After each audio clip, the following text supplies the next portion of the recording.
RDR parce qu'on avait choisi pour être président d'honneur du RDR. Et pour ça, le président Laurent Gbagbo, qui est en train de mener une lutte émancipatrice contre le PDCI, le parti unique, avec l'avènement du multipartisme où Henri Konan Bédié hérite de son papa qui est mort, et Jenny Kobena qui se fâche contre Henri Konan Bédié, qui finit par créer avec le secte national Bédié, et patati et patata. Bon, bref, tout ça vous savez. Mais ce que je veux vous dire, c'est que Alassane Dramane Ouattara n'a jamais rien créé. On dit qu'aujourd'hui, le terroriste Alassane Dramane Ouattara, quand j'entends des leaders dire qu'on ne peut pas jeter l'enfant avec l'eau du bain, ou bien jeter l'eau du bain avec l'enfant, parce qu'on peut dire que Ouattara n'a rien fait. Ouattara n'a rien réalisé en Côte d'Ivoire. Alassane Dramane Ouattara. Adam Soha a fait. Qu'est-ce qu'il a? On dit Ouattara fait de Ouattara n'a. Qu'est-ce que Ouattara a créé? Baba Nicolo, non, frère, c'est vrai, hein? On n'aime pas Ouattara, mais quand il quelque chose fait une chose qui est bien, il faut dire. Mais qu'est-ce que Ouattara a fait? Nous étions jeunes. On ne va pas prétendre connaître le président Houphouët-Boigny. Mais on était petits là. On partait à l'école bien. Nos grands frères portaient ce qu'on appelle le bleu-blanc. Ils partaient à l'école, ils venaient, ils portaient bleu-blanc les mercredis ou les jeudis, je ne me rappelle plus, ou les samedis. Quand on était petits là, nos grands frères dans les collèges et lycées avaient ce qu'on appelle internat. En vacances, nos grands frères qui sont à Abidjan là, ils vont au village. Ceux qui sont au village, ceux qui ont été premiers de classe, leurs tontons qui sont à Abidjan, ou bien dans les villes, viennent les chercher pour les amener en ville. Quand nous étions petits là, on avait ce qu'on appelle OASU, c'est-à-dire toute la Côte d'Ivoire où il y avait les athlètes, où Houphouët-Boigny donnait la permission, donnait la chance aux Ivoiriens, aux jeunes de s'exprimer en dehors de l'école, de faire des activités parascolaires. Quand on était petit là, l'hôtel Ivoire existait. L'aéroport de Côte d'Ivoire était l'un des aéroports les plus appréciés de l'Afrique de l'Ouest, à part l'aéroport Nnamdi Azikiwe d'Abuja, qui est récent, et l'aéroport comment on appelle, Motola Mohamed, qui est à Lagos. Dans toute l'Afrique de l'Ouest, l'aéroport de Côte d'Ivoire était respecté. Quand on était petit là, mais l'hôtel Ivoire était à son paroxysme. Quand vous écoutez Rochero qui parle, belle Abidjan, rendez-vous, belle dinde, Abidjan Tindi, nanana, oh Abidjan métropole, et qui ressemble à Montréal. Allez écouter Rochero.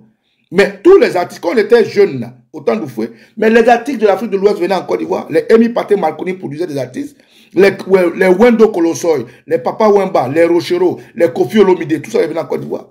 Quand on était jeune, le pape Jean-Paul II, le président Houphouët-Boigny l'a envoyé en Côte d'Ivoire. De quoi on parle? De quoi nous parlons? Même Michael Jackson est venu en Côte d'Ivoire sous le président Henri Konan Bédié. De quoi De quoi on parle ici? La Côte d'Ivoire était la plaque tournante de tout. Musical, sportif, de tout. Vous comprenez? Mais qu'est-ce que Ouattara a fait? Quand le président Houphouët était là, le président Houphouët avait pour programme le succès de ce pays repose sur l'agriculture. Mais les paysans étaient à l'aise. La Côte d'Ivoire. Mais en matière de sport, mais les Gadiseli, les Lieu Ruffin, les Mongueï, les Youssouf Fofana, mais c'était déjà mes critères, les Ben Salah. Mais on ne peut pas. Quand Houphouët était là, mais ASEC Africa, mais c'était un derby qui existe. C'est-à-dire la Côte d'Ivoire faisait comme un peu en Europe ici, où on parle de Marseille, on parle de Paris. C'est-à-dire quand tu parles, tu es Africa, tu es ASEC, tu es Stade, tu es Stella, la Côte d'Ivoire vivait. Donc qu'est-ce que Ouattara a fait? Mada, Aïdara, dis-moi. Ouattara n'a rien fait. Au côté, Ouattara a déstructuré ça. Qu'est-ce qu'Houphouët n'a pas fait pour nous? Quand on parle de vacances, à la RTI, on vous parle du tourisme. Nous, quand on à l'école, on a lu les tisserands de Waraïré, on a lu les ponts de Liane de Man, on a étudié les Monemba, on a étudié... Mais c'était formidable. Avant, quand Houphouët était là, on n'allumait pas la télévision n'importe comment. Quand tu es chez un tonton, ou bien chez une tante qui a la télévision là, souvent la télévision c'est blanc-noir. D'abord, télécommande de télévision là, on met derrière la doigt, on ferme. Souvent même, il n'y a pas de télécommande. La télévision là, ça est dans le grillage, ça est à la maison, c'est fermé. Quand le tonton ou bien la tante, c'est le matin, elle fait bah, à 13 h. Quand on allume le tata, attends, je vais vous faire écouter cette chanson là, je dois la voir ici. Eh, allez partager. Non, on dit que Ouattara a fait quoi? Oh, Ouattara a travaillé, Ouattara a fait quoi? Ouattara n'a rien fait.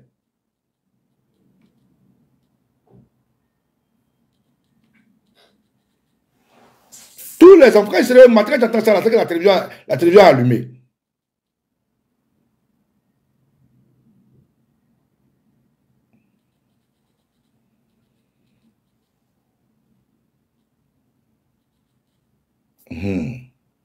Voilà. Écoutez ça là.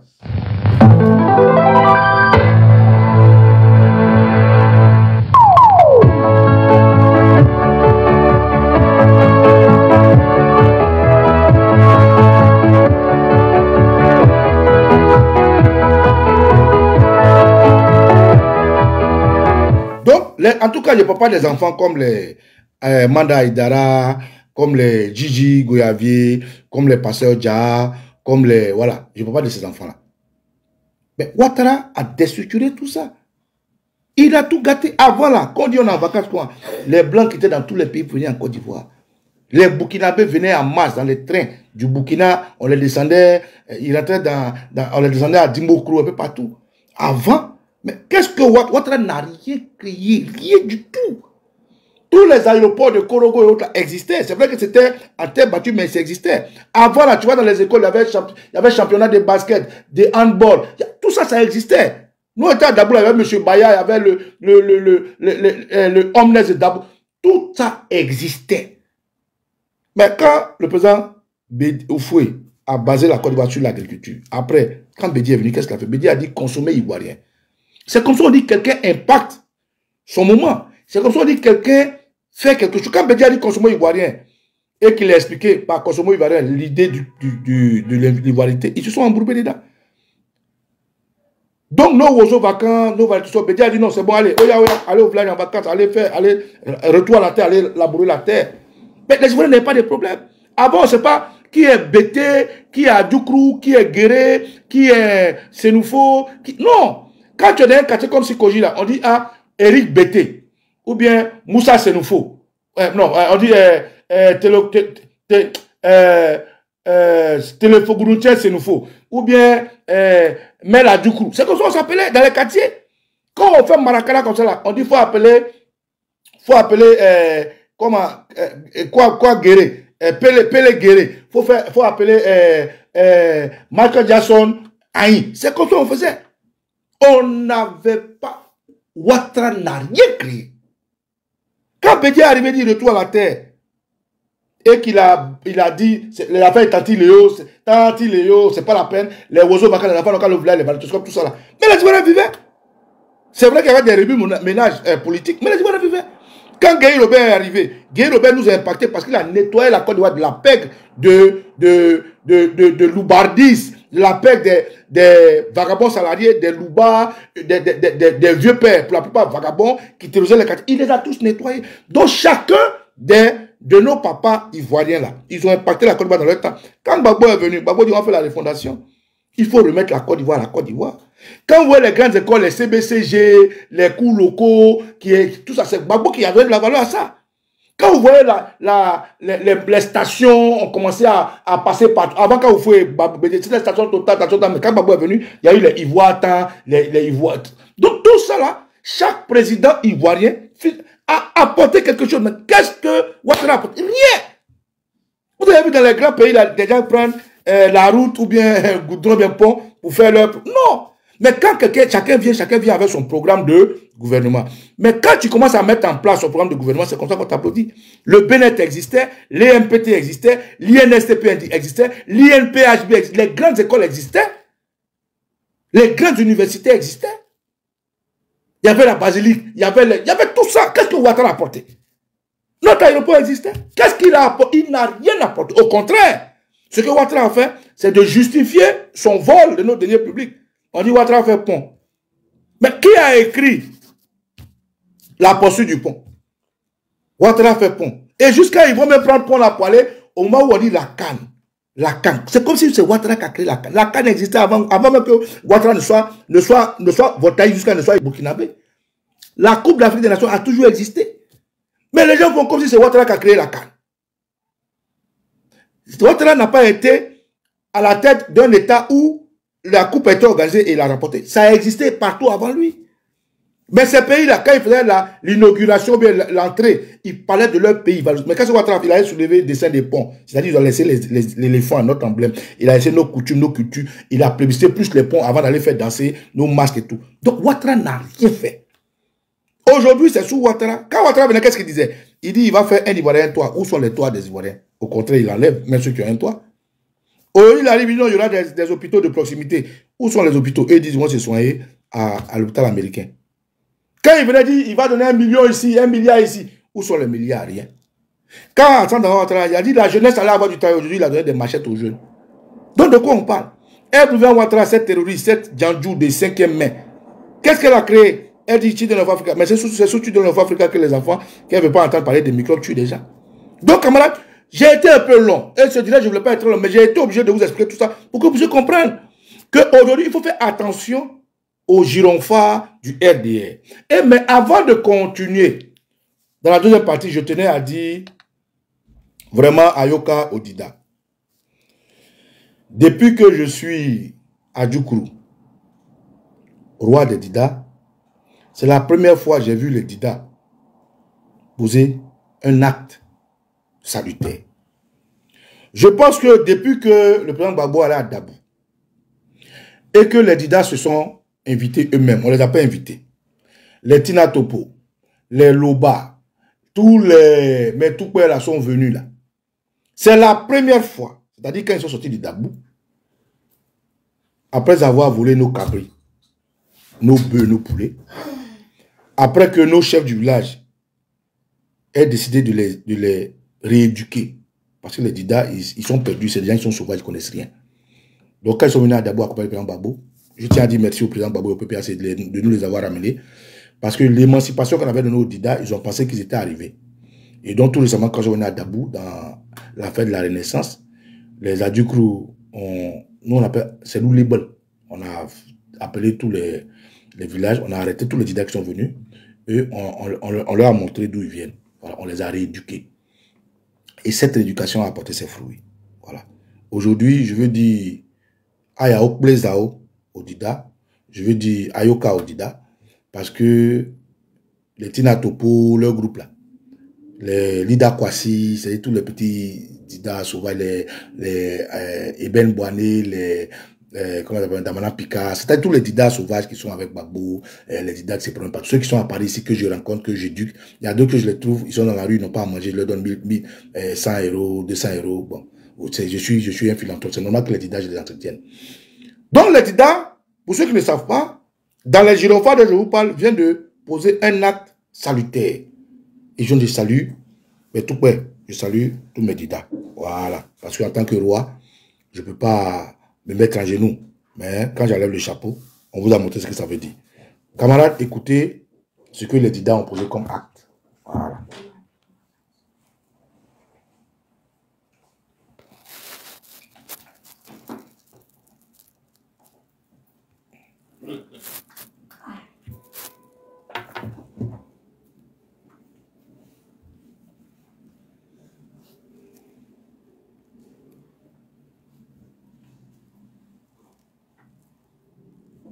De crise convoquée par le préfet de Lakota le vendredi 24 mai 2025. Le département de Lakota, région du Lot-Djiboua, est le théâtre d'une polémique grandissante. La Fédération nationale des confréries d'Ozos de Côte d'Ivoire, FENACODOSI, a annoncé l'installation de représentants de sa confrérie dans plusieurs villages du canton d'Yeko, notamment à Djidjedou, Gbeko, Kokodougou et Zabré. Une décision vivement contestée par les populations locales qui dénoncent une menace pour leur sécurité et leur autonomie. Les villageois sonnent l'alerte. Nous ne voulons pas de Dozos ici. Les réactions des habitants sont sans équivoque. Le président départemental du collectif des chefs traditionnels de Lakota a exprimé son opposition ferme. Cette confrérie a adressé une lettre au chef du village de Satroko pour l'informer qu'ils viennent s'installer dans ce village. Or, nous n'avons aucun problème avec nos frères étrangers et allochtones avec qui nous vivons en parfaite harmonie. Donc pour l'instant, nous n'avons pas encore eu de problème avec qui que ce soit. Nous ne connaissons pas cette confrérie de Dozo qui est du Nord. Alors, vraiment, nous sommes très inquiets. Pourquoi cette confrérie vient s'installer chez nous? Cette inquiétude nous a amené à rencontrer monsieur le préfet qui a convoqué une réunion d'urgence le vendredi 24 mai 2025 à ses services avec les responsables de ces confréries. Nous allons dire au préfet que nous n'avons pas besoin de Dozo sur nos terres. Nous sommes inquiets parce que nous ne connaissons pas la confrérie Dozo. Déjà pour rappel, pendant la crise préélectorale en 2011, ils sont venus dans certains de nos villages et ont commis des crimes qui n'ont jamais été punis, en dépit des dénonciations. Pour le moment, nous n'avons pas besoin de Dozo dans le canton d'Yeko, encore moins dans tout le Lodjiboua. Nous allons intenter des actions contre cette menace, a déclaré, joint au téléphone, le Douto Dakuri Gnadré Benson, président départemental du collectif des chefs traditionnels de Lakota et chef des chefs du canton d'Yeko. Effectivement, cette confrérie a écrit un papier, une lettre sous forme d'une lettre pour adresser ça au chef du village de Satroko pour lui dire qu'ils viennent s'installer à Satroko. Or, ici, on n'a aucun problème avec nos frères, nous vivons en parfaite harmonie avec eux. Donc, pour l'instant, on n'a encore pas eu de problème avec quelqu'un. Mais cette confrérie-là, nous ne la connaissons pas ici. Ça, c'est le Nord. Alors vraiment, on s'inquiète pourquoi cette confrérie-là vient s'installer chez nous. Cela nous a permis d'aller rencontrer monsieur le préfet. Il a autorisé qu'on se rencontre le vendredi 24 avec les patrons de cette confrérie. Donc, vendredi, les cadres du canton Djeko vont faire une rencontre avec le gouverneur et puis on leur dira ensemble que nous, pour le moment, on n'a pas besoin d'eux. Nous, on ne connaît pas la confrérie Dozo. Une fois quand ils sont venus, ce qu'ils ont fait là, c'était au moment de l'avènement de la guerre. Mais aujourd'hui, nous ne sommes plus en guerre. Et ils viennent s'installer. Alors nous sommes inquiets. Ces craintes s'enracinent dans une méfiance historique envers les Dozo, perçus en... Donc, tout bien. Maman Tina Topo, tu es là. Il faut appeler les cadres du canton Djeko. Le village de Satroko. Comment un village peut s'appeler Satroko? Vraiment, les Dida, vraiment. Nous, chez nous, là, il y a les Loupou, il y a les Tia, il y a les Débrimou, il y a les Mopoyem, il y a les Agba, il y a les Toupa, il y a les, tu vois, il y a les Boubouri. Satroko. Comment on peut appeler un village Satroko? Vraiment, déjà, ces gens-là, il faut qu'on les reprenne, il faut qu'on les réforme. Bref, donc, camarades, bravo aux Dida. C'est de ça que je parle. C'est ces gyrophares-là pour lesquels je vous interpelle aujourd'hui. Dozo, on dit Dozo, quand nous partons à l'école, on dit c'est des chasseurs traditionnels. Des gens qui sont dans nos traditions, dans nos coutumes. Des chasseurs traditionnels. Qui restent au village. Voilà, une autre Dida, Christelle Niabré. Voilà. Qui restent dans les champs. Et on dit c'est des gens très traditionnellement cultivés. Mais quand le RDA est arrivé, ils sont allés prendre ces gens-là.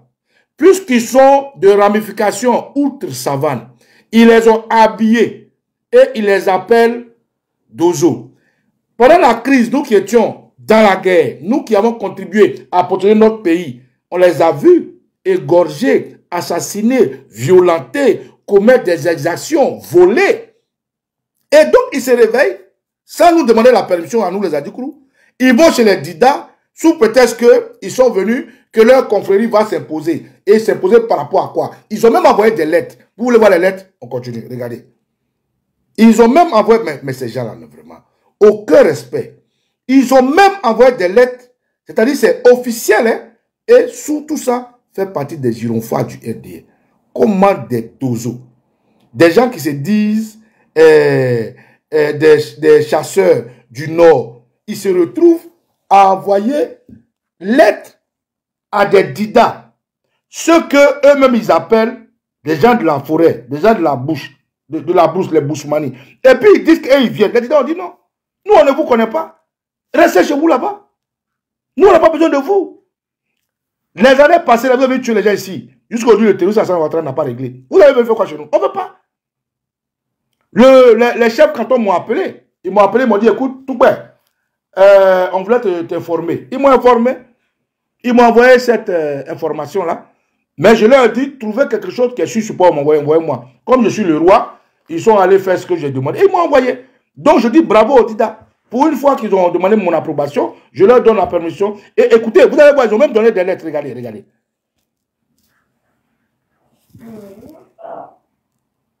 Cohésion sociale ou escalade des tensions. Cette affaire dépasse le cadre local. Elle pose des questions sur la place des confréries traditionnelles dans la gouvernance moderne. Ces dozos ont historiquement contribué à la sécurité rurale. Leur institutionnalisation forcée risque d'exacerber les clivages. À Kokodougou, des rumeurs circulent déjà sur d'éventuelles sanctions traditionnelles. Le Dangoun en cas de non-respect de la charte d'Ozo, alimentant la psychose.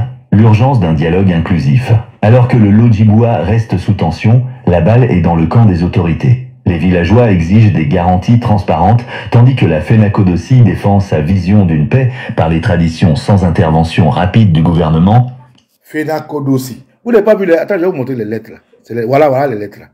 FENACODOSI. C'est quoi que FENACODOSI? Regardez les lettres là. Pour vous dire que le RDA est impliqué, regardez. Les conflits, la sensibilisation contre la déforestation et la collaboration avec les autorités. Ensuite, une feuille de route exige des dozos qu'ils soient des modèles de paix, organisent des séances de sensibilisation et soutiennent financièrement ou moralement au moins 7 personnes par an. Enfin, un cadre légal invoquant l'article 04 des statuts de la FENACODOSI, qui confère à la confrérie un rôle de police de proximité et de médiateur entre éleveurs et agriculteurs. Pourtant, ces textes, bien que détaillant des objectifs de stabilité, n'ont pas rassuré les populations. Vous avez compris? C'est-à-dire, c'est des documents légaux qu'ils ont apportés. Ils ont fait des lettres, signées, écrites, cochées, validées par le gouvernement Ouattara, qui a validé leur association. Déjà, ils sont en campement. Ils font quoi dans l'association avec une lettre signée par le préfet, c'est quoi ça? Et c'est cette lettre qu'ils ont envoyée à mes tout là pour dire on arrive s'installer chez vous. Voilà les papiers. Les tout on dit non. Papier là, lui qui a signé, envoyé ça là-bas. Personne ne viendra habiter chez nous ici. Vous avez un passé compliqué. Des dozos qui ont des papiers, qui font lettres, qui écrivent, papiers validés, légalisés, pour dire qu'eux, ils ont une ACOVOSI, je ne sais pas quoi, association des dozos du Côte d'Ivoire. Mais restons au nord là-bas. Au nord, il n'y a pas de place pour que les dozos restent là-bas. Au nord, là, il n'y a pas de pays pour que votre association aille rester là-bas. C'est chez les Dida. Vous allez venir, propriété privée des adultes, pourquoi? Des abeilles, des adultes, pourquoi? Donc, camarades, quand je dis attention aussi aux gironfois du RDR, ça en fait partie. Ça, c'est le deuxième point. Le troisième point. Vous avez vu ces 2 jours-là, une sortie d'officiels français. Et je vais vous montrer la sortie. Cette sortie, ma foi, peut-être est passée inaperçue. Mais je vais vous réveiller, révéler, montrer ce qui est caché dans cette sortie. Vous avez dû voir cette vidéo-là. Écoutez-la très bien. Et notez très bien ce qui est dit dans cette vidéo. Ça fait partie des gyrophares du RDR. On y va, camarades. Écoutez, hein.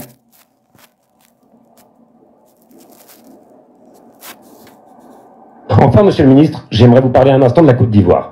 En 2011, sous la présidence de Nicolas Sarkozy, la France a contribué à installer Alassane Ouattara au pouvoir dans les conditions tragiques que nous connaissons.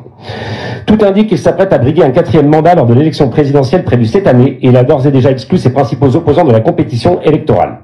La France ne peut rester silencieuse.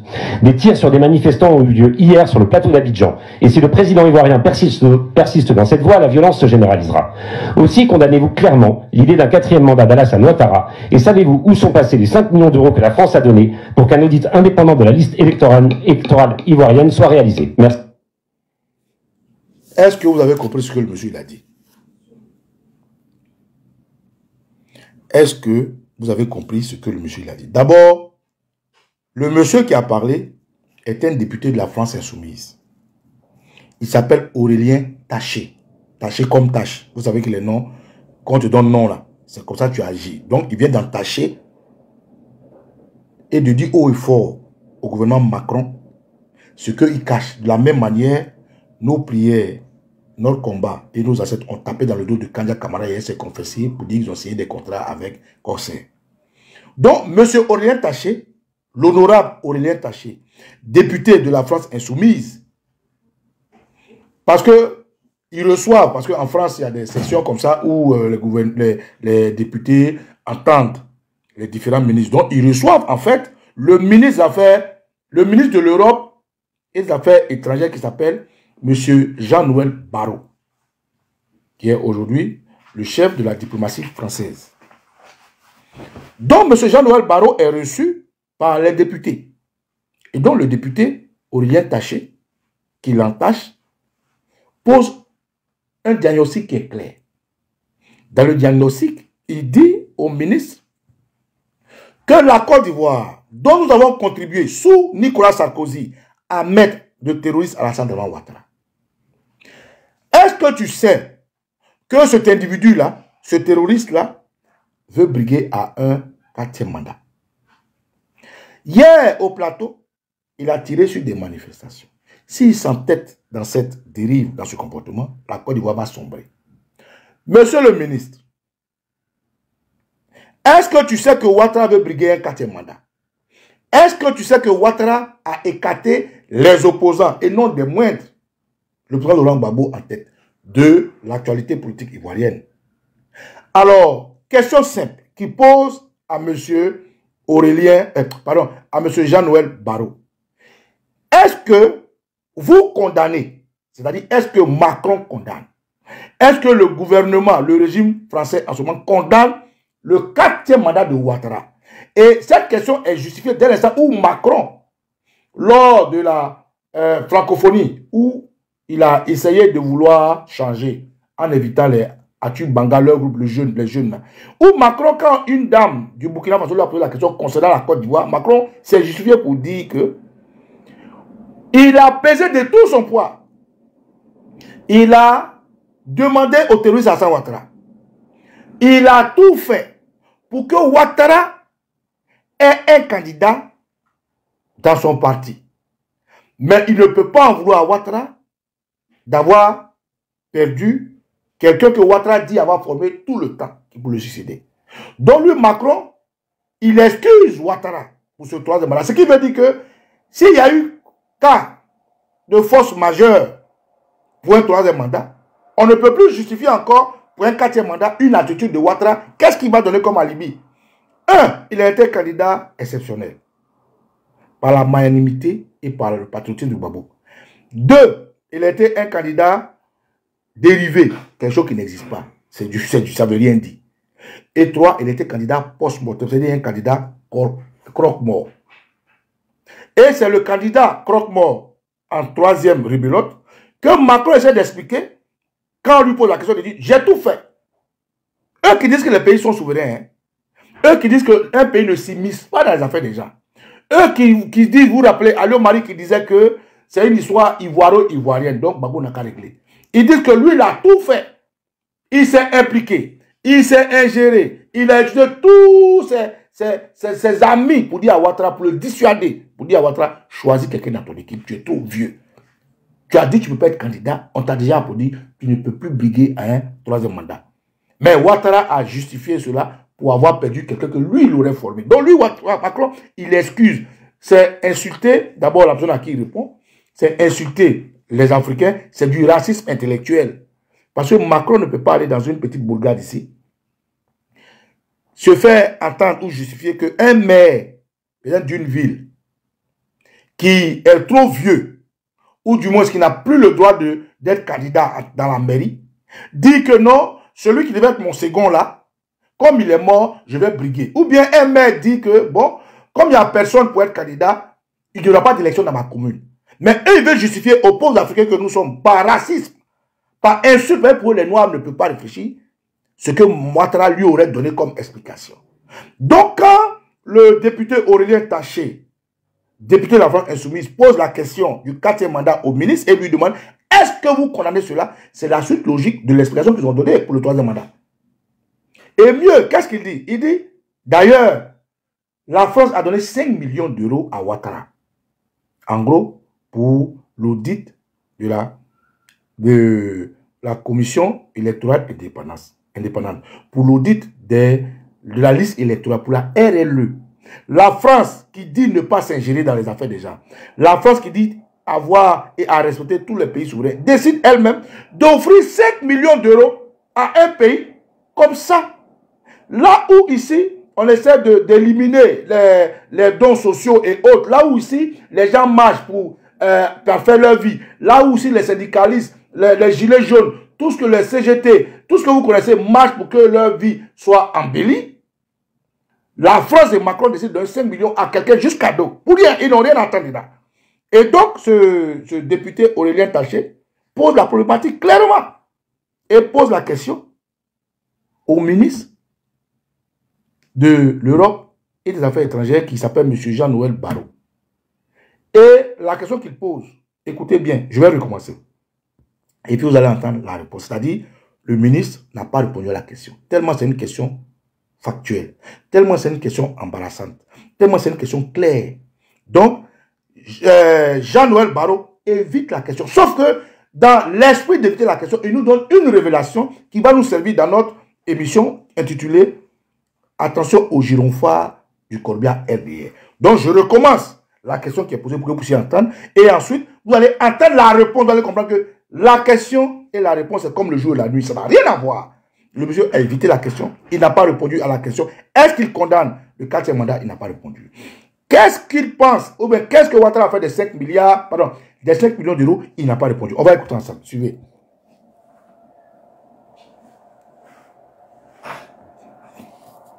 Enfin, monsieur le ministre, j'aimerais vous parler un instant de la Côte d'Ivoire.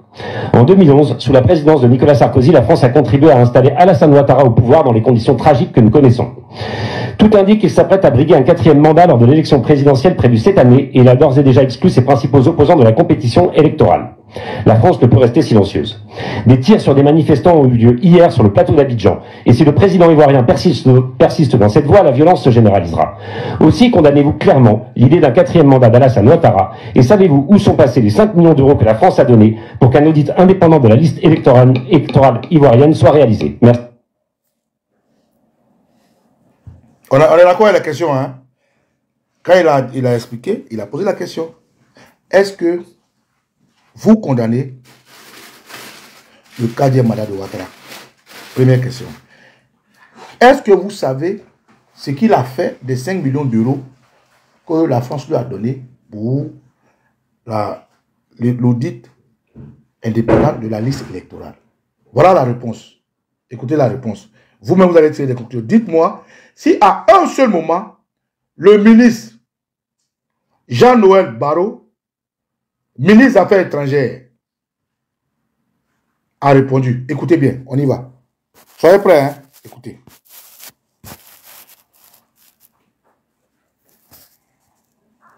Nous sommes liés à un partenariat ancien dans ces dynamiques et nous soutenons tous les efforts en faveur d'un processus électoral inclusif, transparent et apaisé. Nous entretenons un dialogue avec toutes les forces politiques et la société civile de Côte d'Ivoire et nous suivons avec attention la situation, sans ingérence et sans indifférence. Sans ingérence parce que nous respectons la souveraineté de nos partenaires, comme nous exigeons qu'ils respectent la nôtre. Sans indifférence car nous avons, comme je le disais avec la Côte d'Ivoire, des liens anciens, étroits, des intérêts qui font que nous suivons avec attention ce qui se passe dans ce pays. Et quant à la révision de la liste électorale, la décision d'y procéder relève de la responsabilité des institutions ivoiriennes. On est d'accord, hein? Vous avez entendu la question et vous avez entendu la réponse. Je vais reprendre la réponse. Dites-moi, est-ce que les questions posées, est-ce que vous condamnez le 4e mandat de Ouattara? Et qu'en est-il des 5 millions d'euros qu'on lui a donnés pour l'audit de la commission électorale indépendante? Voilà les deux questions qui sont posées. Naturellement, le gars, il a exposé la Côte d'Ivoire, Nicolas Sarkozy a exposé Ouattara, il enlève les opposants, on en a bref. Et la réponse, c'est ce que vous venez d'entendre. Et je vais recommencer encore la réponse, vous allez comprendre. On y va. Nous sommes liés à un partenariat ancien dans ces dynamiques et nous soutenons tous les efforts en faveur d'un processus électoral inclusif, transparent et apaisé. Nous entretenons un dialogue avec toutes les forces politiques et la société civile de Côte d'Ivoire et nous suivons avec attention la situation, sans ingérence et sans indifférence. Sans ingérence parce que nous respectons la souveraineté de nos partenaires, comme nous exigeons qu'ils respectent la nôtre. Sans indifférence car nous avons, comme je le disais avec la Côte d'Ivoire, des liens anciens, étroits, des intérêts qui font que nous suivons avec attention ce qui se passe dans ce pays. Et quant à la révision de la liste électorale, la décision d'y procéder relève de la responsabilité des institutions ivoiriennes. Alors, il est important que, dans ce qu'il a dit, on relève quelques notes. Il dit que la Côte d'Ivoire est un pays souverain. Et aujourd'hui, leur posture, avec blablabla, leur rapport patati patata, ils respectent la souveraineté de la Côte d'Ivoire. Et d'ailleurs, ils demandent que la Côte d'Ivoire respecte leur souveraineté. Mais là où c'est intéressant dans ce qu'il a dit, il a dit deux choses. Il dit, nous sommes sans ingérence, c'est-à-dire nous ne nous impliquons pas. Mais on se pose la question, mais si vous ne vous impliquez pas, pourquoi vous donnez 5 millions d'euros à un pays cadeau? Parce que la CEI est une institution administrative, il faut préciser. La CEI, on peut s'en défaire. Ce n'est pas une institution dont on ne peut s'en défaire comme l'Assemblée nationale, comme la justice ou comme l'exécutif. La CEI, on peut s'en défaire. Elle ne changera rien dans la vie des Ivoiriens. Parce que dès l'instant où on se dit qu'on est un pays qui a choisi la démocratie, il y a des choses dont on ne peut pas s'en défaire. Notre constitution ne peut pas s'en défaire, la justice ne peut pas s'en défaire, l'Assemblée nationale ne peut pas s'en défaire, l'éducation ne peut pas s'en défaire, la santé ne peut pas s'en défaire, et patati patata. Mais la CEI qui est une organisation, une institution administrative, on peut s'en défaire. D'ailleurs, avant, c'est le ministère de l'Intérieur qui gérait les élections. Après le ministère de l'Intérieur, le président Gbagbo avait fait ce qu'on appelle la même commission avec Honoré Guier, avant de créer la CEI, parce que pour lui, comme il a dit, il a cru naïvement que à la CEI, ce n'était pas la CEI qui faisait le vote, c'est les Ivoiriens qui votaient. Il a cru naïvement qu'avec cette institution, en leur donnant tout, c'est les Ivoiriens qui votent, on va aboutir à des élections apaisées. Or, la France qui avait des armes, qui s'est préparée à mettre Ouattara au pouvoir, a abusé, a usé de grande diplomatie avec l'ambassadeur américain, l'ambassadeur français, pour venir enlever le responsable de la CEI, l'envoyer dans le QG de Ouattara, et patati patata, le reste vous savez. Donc le président Gbagbo dit qu'il n'acceptera plus jamais une CEI qui rampe. Donc il faut forcément un toilettage de la CEI. Mais pendant qu'on parle de toilettage de la CEI, la Ouattara essaie de dire aux Ivoiriens qu'il n'y a pas d'argent, alors qu'ils prennent des crédits pour signer des contrats avec Corsair. Mais comme il n'y a pas d'argent, la France vient de nous dire aujourd'hui qu'eux donnaient 5 millions à Ouattara. Il ne peut pas dire qu'il ne peut pas faire ça. On lui donne 5 millions pour faire l'audit. Il a mis les 5 millions où? Et donc ici, le ministre dit qu'ils sont sans ingérence. Et il dit quelque chose qui est très important. Il dit sans indifférence. L'expression sans indifférence, ça veut dire quoi? Je vous explique. Ça veut dire quelqu'un ou une chose qui ne présente aucun motif d'intérêt. Je suis sans indifférence à une situation. Ça veut dire que cette situation-là, ça ne me dirait je m'en capte pas. Que ça existe ou que ça n'existe pas, ça ne me fait ni chaud ni froid. Mais tu ne peux pas décaisser de l'argent à hauteur de 5 millions d'euros, qui n'est pas de l'argent comme ça, pour mettre dans quelque chose dont tu es indifférent. Quelque chose dont tu ne reprends aucun motif de préférence, qui est neutre pour toi. Tu ne peux pas décaisser 5 millions d'euros pour quelque chose qui ne suscite aucun sentiment particulier pour toi. Tu ne peux pas dépenser 5 millions d'euros pour une chose qui ne te meut pas. Mais il y a un problème. Mais il y a un paradoxe. Il y a de l'oxymoron là. Il y a de la folie. Même nous-mêmes, quand on donne 2 000 à une petite go là, on espère que demain, elle prenne crédit pour nous appeler. Mais comment on peut décaisser 5 millions d'euros dans un pays où on a des intérêts, de gros intérêts? Dans un pays où on a décidé de mettre un bandit à la tête. Dans un pays où on regarde les gens mourir et on ne parle pas. Dans un pays où on fait main de pied pour que les opposants soient écartés et dire qu'on est sans... Donc, non seulement c'est de la manipulation, c'est un mensonge et c'est pour ça que je dis attention aux gyrophares du RDR. Et mieux, il dit autre chose qui va vous intéresser. Dans sa déclaration, je vais vous faire écouter encore. Voilà ce qu'il dit. Écoutez très bien cette partie. Il dit que la décision, M. Jean-Noël Barrot, ministre de l'Europe, ministre des Affaires étrangères, dit ceci. Blablabla, blabla, ingérence, nanani, nanana. Il dit la décision du procédé relève. Écoutez bien, la décision du procédé, c'est-à-dire la manière de se comporter de la CEI. C'est-à-dire les choix que fait la CEI. C'est-à-dire ce que dit Mamadou Cuibière, ce que la CEI décide de faire, de sa formation, de son organisation, de son choix de faire les élections après, la RLE après les élections, de sa manière de se gargariser sur les plateaux, toute la forme autour de la CEI. Ce ministre-là, français, dit que cette décision relève exclusivement de la responsabilité des institutions ivoiriennes. Écoutez ça. Nous sommes liés à un partenariat ancien dans ces dynamiques et nous soutenons tous les efforts en faveur d'un processus électoral inclusif, transparent et apaisé. Nous entretenons un dialogue avec toutes les forces politiques et la société civile de Côte d'Ivoire et nous suivons avec attention la situation, sans ingérence et sans indifférence. Sans ingérence parce que nous respectons la souveraineté de nos partenaires, comme nous exigeons qu'ils respectent la nôtre. Sans indifférence car nous avons, comme je le disais avec la Côte d'Ivoire, des liens anciens, étroits, des intérêts qui font que nous suivons avec attention ce qui se passe dans ce pays. Et quant à la révision de la liste électorale, la décision d'y procéder relève de la responsabilité des institutions ivoiriennes. Voilà. La décision du procédé relève de la responsabilité des institutions ivoiriennes.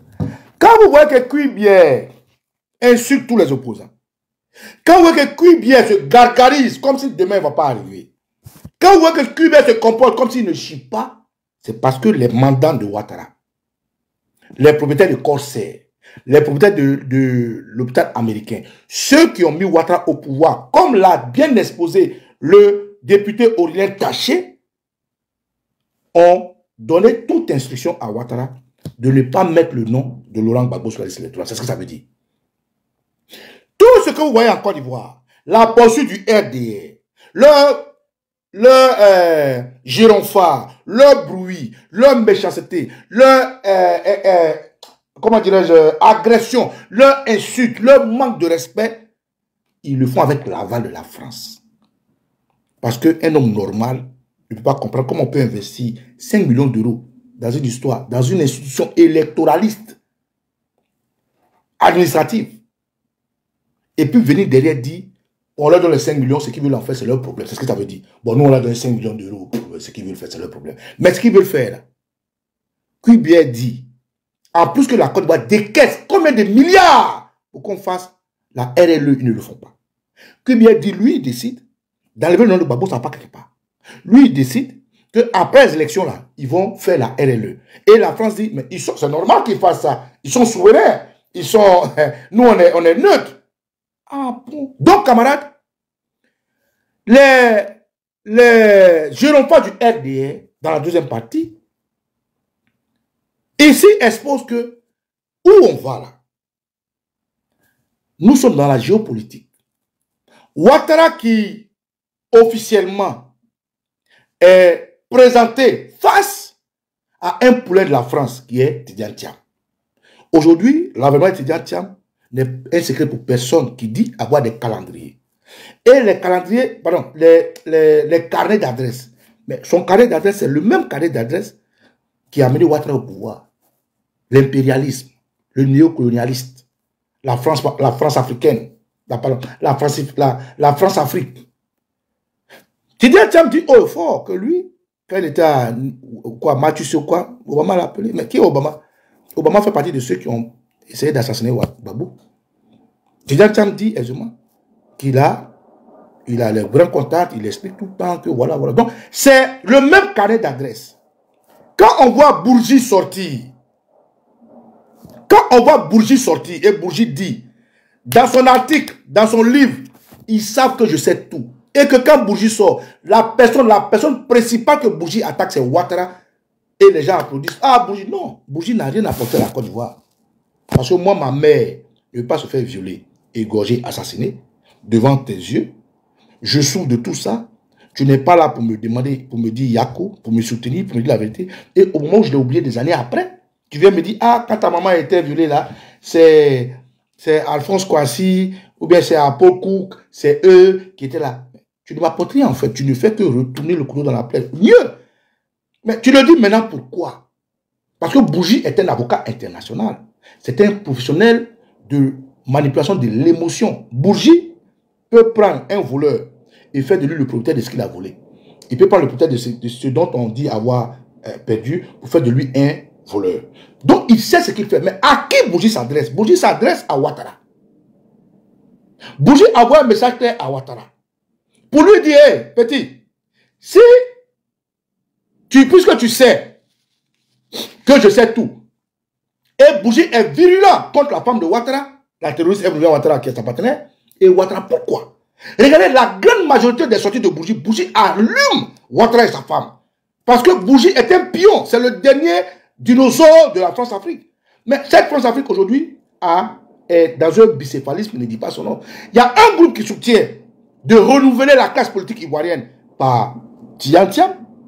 Et il y a un groupe qui ne veut pas que Ouattara parte parce qu'ils ne font pas confiance à la jeunesse de Tidiane Thiam. Parce qu'aujourd'hui, l'engouement des jeunes Ivoiriens autour de Tidiane Thiam les effraie. Ils disent, mais est-ce que Tidiane Thiam ne va pas changer sa veste demain? Aujourd'hui, c'est vrai. Il a le profil de l'intellectuel qu'on veut. Aujourd'hui, il a le profil de la nouvelle génération qu'on veut pour la Côte d'Ivoire. Mais façon le PDC, le plébiscite là, façon les Ivoiriens le plébiscite pour la plupart du centre de la Côte d'Ivoire, les Baoulés, est-ce que demain Tidiane Thiam ne va pas changer sa veste? Parce qu'avec l'avènement du panafricanisme, avec l'avènement d'Ibrahim Traoré, des Tiani et autres, est-ce que Tidiane Thiam ne va pas nous trahir? Donc, il y a ce débat en interne de ce que soutient l'impérialisme. Donc, c'est ce débat-là qui fait que Bourgi sort. Pour dire à Ouattara, mon frère, dégage. C'est Gbagbo qui a gagné les élections. Mais quand il dit c'est Gbagbo qui a gagné les élections, il ajoute quelque chose. Le Conseil constitutionnel a dit. Donc, ça veut dire que Bourgi ne dit rien.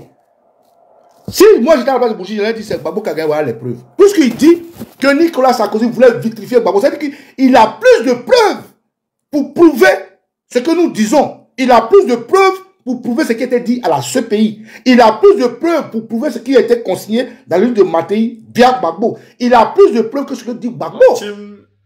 Dans cette vidéo de Kosesi Bamba Nicolo, il y a une triste vérité.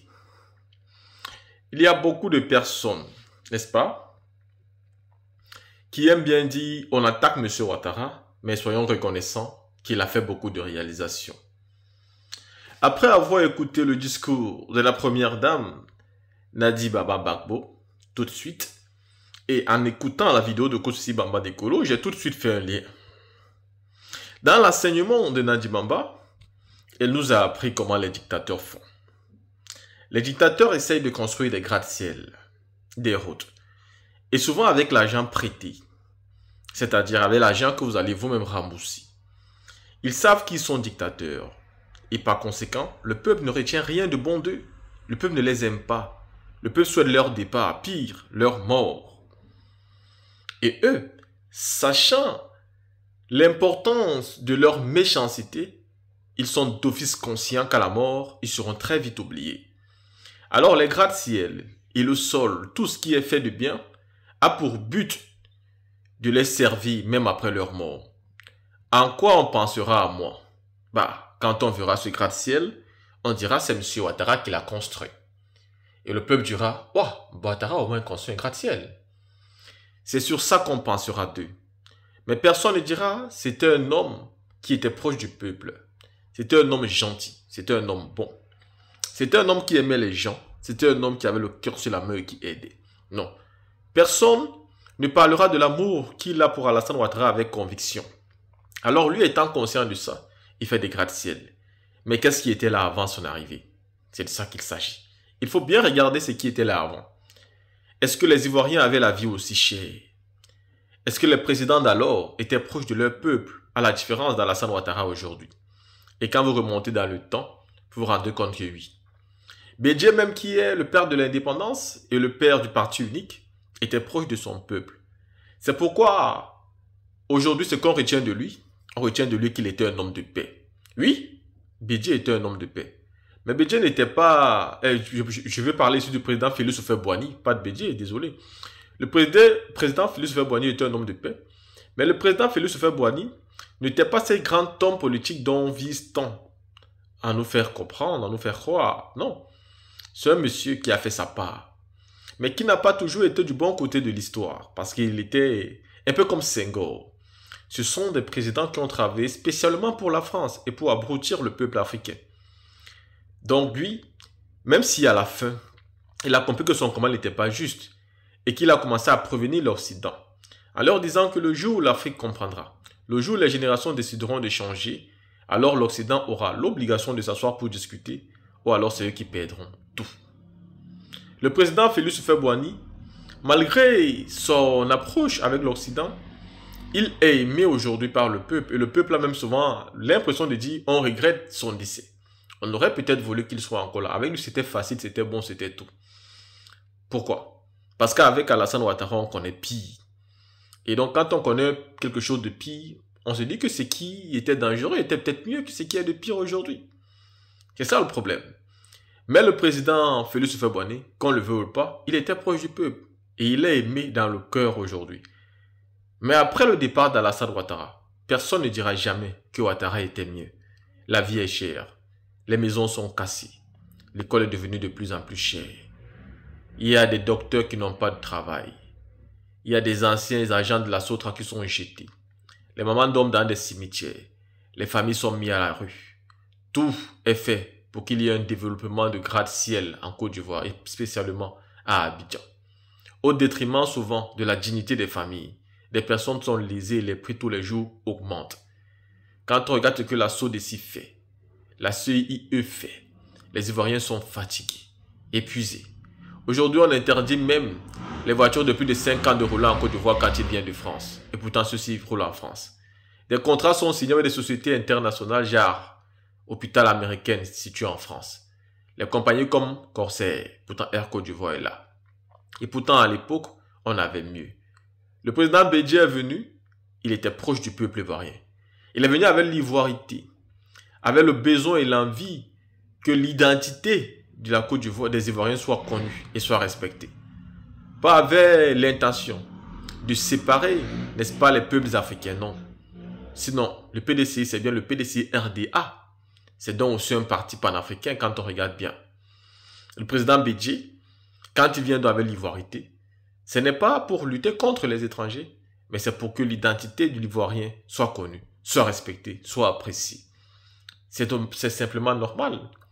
Quand vous aimez les gens, vous devez d'abord aimer ceux avec qui vous vivez à la maison. C'est la moindre des choses. Le président Robert Gueye est venu, lui son pouvoir n'a pas duré. C'était un militaire, personne ne savait vraiment ce qu'il devait faire. Après est venu le président Laurent Gbagbo. C'est l'homme le plus populaire de toute l'histoire de la Côte d'Ivoire politique. Il est aimé par son peuple.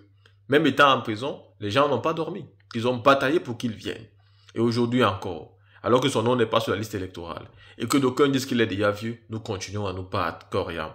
Et beaucoup parmi nous font des combats bénévolement, tout simplement parce qu'on croit en sa lutte, en la conviction qu'il a un projet qui peut aider. Alors on mène le combat. Oui, il y avait de bonnes choses avant, et de bons présidents avant. Ils avaient leurs défauts, mais ils avaient aussi leurs qualités.